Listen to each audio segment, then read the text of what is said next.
super excited. We are hitting the road, leaving New Braunfels. We are on our way to our first stop, which will be a week-long stop. It's in the mountains, the air is cooler, and it rhymes with avocado. We were officially on the road, destination Granby, Colorado. But before we could even reach our first overnight stop, Texas had other plans. Somewhere near Post, a wall of torrential rain forced us to pull off the road. We waited it out. The hell was large and scary. When we got back on the highway, we found ourselves driving through flooded streets. Small-town Texas had turned into a temporary river.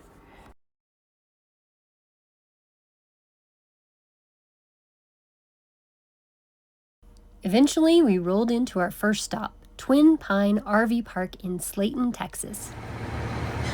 We have arrived. It's an overnight stay as we head to Avocado.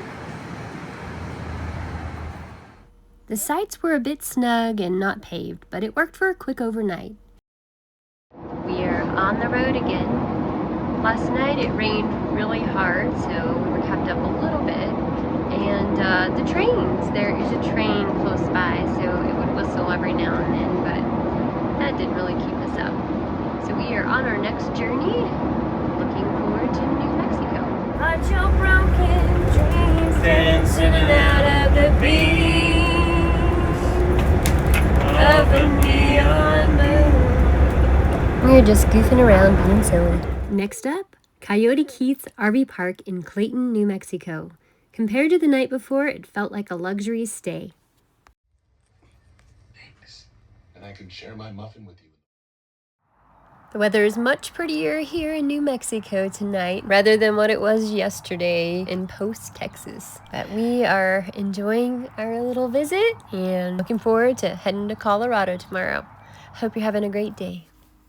We hit the road, and along the way we admired Capulin Volcano from the road in New Mexico. It's an ancient cinder cone that rises from the plains like something out of a sci-fi movie. The scenery just kept getting better from there. Google led us down Colorado 24, which was beautiful, but a little narrow. We got on Interstate 70 in Colorado and drove through the Eisenhower Tunnel, which carries traffic through the Rocky Mountains and under the Continental Divide. At over 11,000 feet above sea level, it's one of the highest vehicle tunnels in the United States. The drive took us up and over Berthoud Pass, topping out at a breathtaking 11,276 feet. Snow still clung to the peaks, and the views were nothing short of stunning.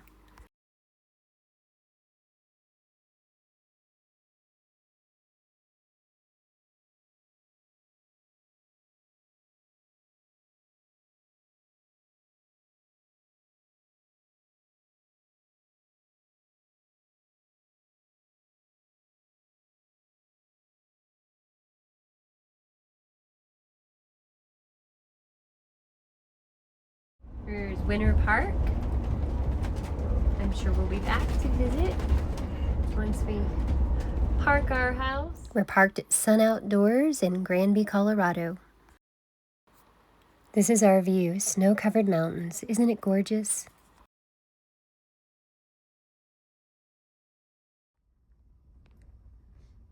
I should have taken a picture when we first got here.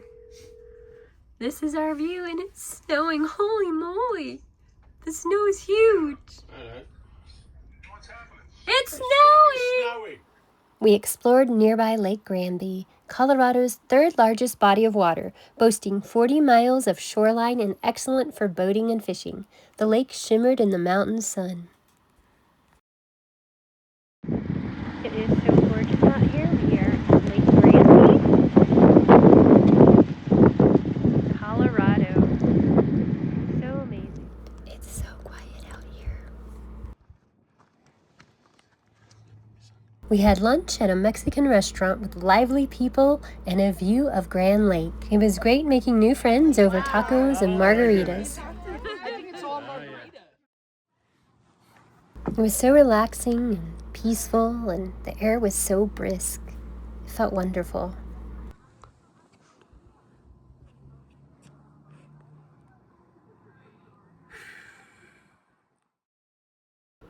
Grand Lake even has a cute small town. We had breakfast one morning at Fitch Ranch in Granby. It's a cozy local spot that served up great food. Definitely a return-worthy place. So breakfast is served. One scenic day took us up Highway 125 toward the tiny town of Rand. We turned off of many roads exploring the mountainside. Yep, we're not going to go down that road. That's probably why I couldn't get through there. Yep, do you think?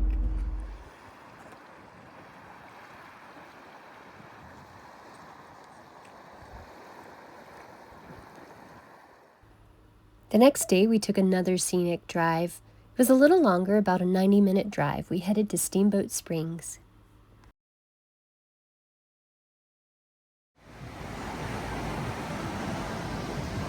We are at Chop House in Steamboat Springs, Colorado. Chicken and waffles, I'm looking forward to that. And then Alan got eggs Benedict with steak. We enjoyed our lunch and we enjoyed watching these kayakers navigate the icy cold rapids.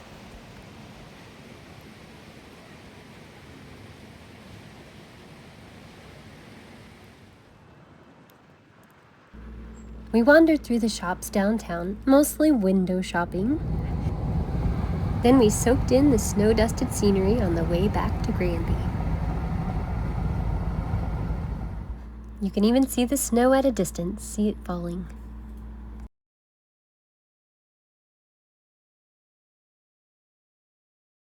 Granby has a couple of options to choose from for your grocery store. They have a city market, which is basically a Kroger's, and they have a Safeway. Here's a little bit about the Sun Outdoors Park that we stayed at in Granby. It was really great because there were hardly any visitors. It was early in the season, late April.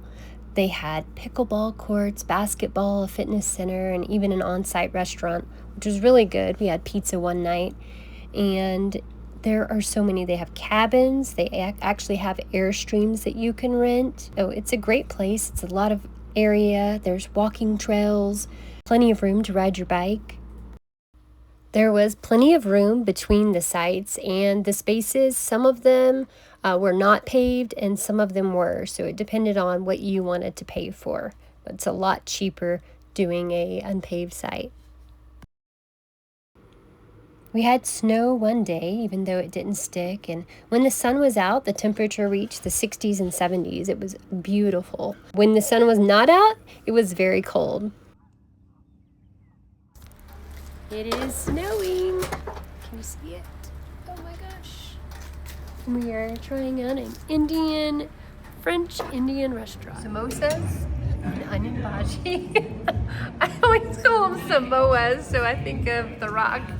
And chicken tikka masala.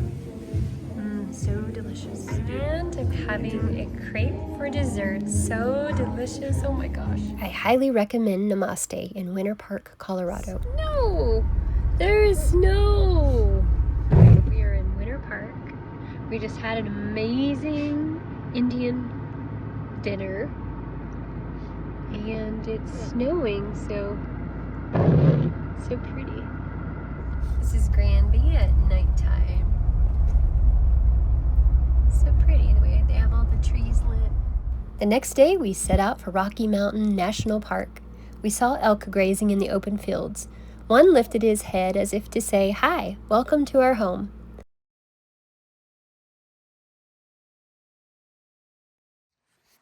Though we couldn't reach Estes Park due to seasonal road closures, the part we did see was breathtaking. We could have stayed there all day just soaking it in.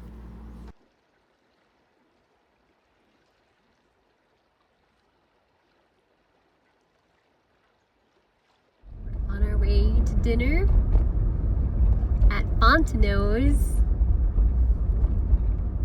And we get to see this beautiful mountain covered in snow.